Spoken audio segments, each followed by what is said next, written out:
తరపున ఇగో చాకలైలమ్మ ముని థియేటర్ 7వ ఐపీఎస్ అధికారి అమ్మ తరపున వచ్చింది.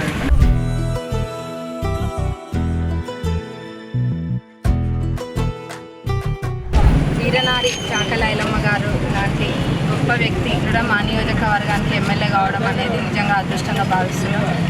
వేల వేల వెన్నెలలే నవ్వులుగా మారి పెదవుల పైనే విరబూసాయేమో, చుట్టూ ఉన్న వాళ్ళే నీ చుట్టాలు ఈడా. ఇక్కడ 56 కళ్యాణ లక్ష్మి చెక్కుల పంపిణీ కార్యక్రమం ఉంది.